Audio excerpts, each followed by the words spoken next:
नमस्कार, मी मीरा. मीराज किचनमध्ये तुम्हा सर्वांचं खूप खूप मनापासून स्वागत.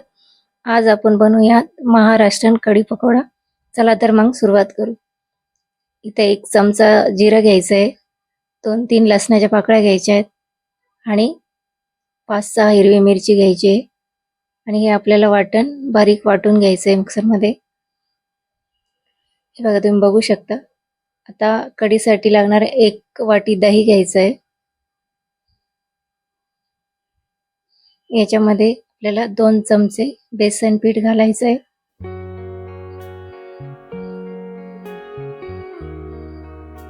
आपण जे वाटण तयार केलं होतं ते घालायचं याच्यामध्ये.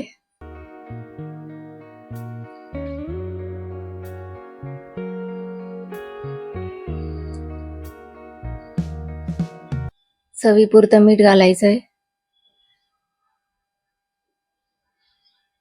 आणि आता थोडं थोडं पाणी टाकून आपल्याला याचं चांगलं पतलंसं बॅटर तयार करून घ्यायचं आहे. याच्यातल्या सगळ्या गुठळ्या मोडून घ्यायच्या आहेत.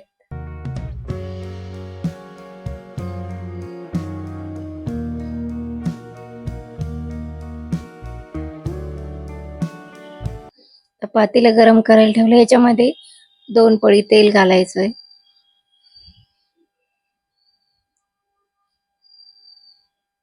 अर्धा चमचा मोहरी घालायची.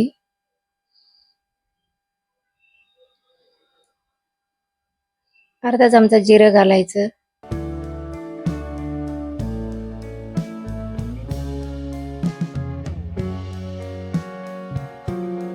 कढीपत्ता घालायचा आहे आणि थोडीशी कोथिंबीर घालायची आहे.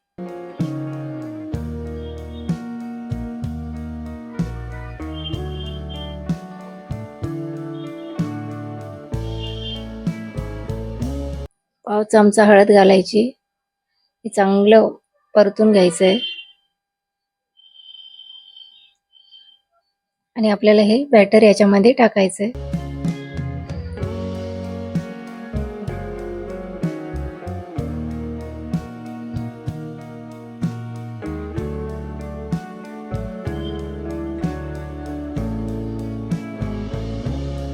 आपल्याला कितपत घट्ट पतली कढी पाहिजे त्या हिशोबाने आपल्याला याच्यामध्ये पाणी घालायचं आहे. आता आपण कढी शिजती उकळती तोपर्यंत आपण इथं भज्यासाठी पीठ भिजून घेऊयात. तर याच्यामध्ये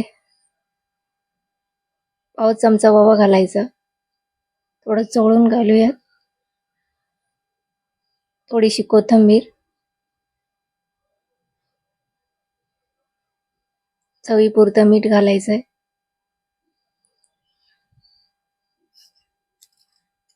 चिमूटभर हळदी पावडर घालायची आणि याचं थोडंसं घट्ट असं पीठ आपल्याला भिजून घ्यायचं आहे.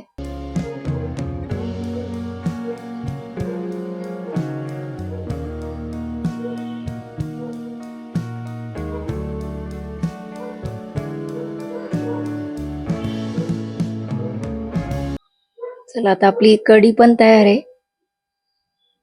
गॅस बंद करूयात आणि आपण आता पकोडे तळून घेऊया, म्हणजेच भजे तळून घेऊया. आता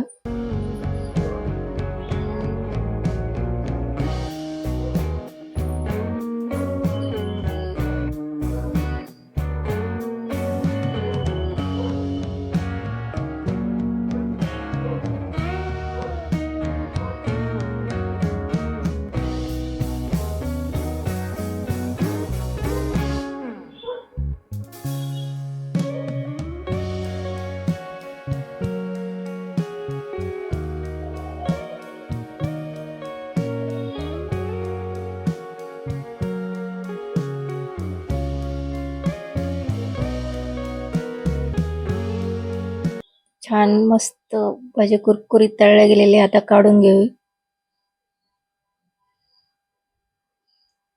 आणि आता एक गरमागरम कढीमध्ये गरमागरम भजे टाकून घ्यायचे आहेत आपल्याला. आणि आता याच्यावर आपल्याला एक फोडणी द्यायची आहे लसणाची. त्याच्यामध्ये 2 चमचे तेल घालायचे तडका पॅन मध्ये. कट केलेला 10-12 लसणाच्या पाकळ्या घेतल्या होत्या मी. कट करून घालायच्या आणि चांगलं खरपूस होईपर्यंत तळून घ्यायचा आणि कढीला फोडणी द्यायची. एकदम छान लागते वरतून लसणाची फोडणी कढीला. कढी पकोडा बनवून तयार आहे. गरमागरम भातासोबत आपला कढी पकोडा आपण सर्व करूया.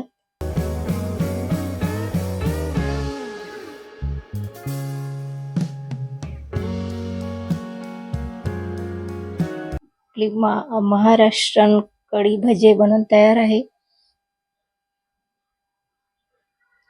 एकदा तुम्ही नक्की करून बघा आणि रेसिपी आवडली तर लाईक, शेअर आणि सबस्क्राईब करायला विसरू नका.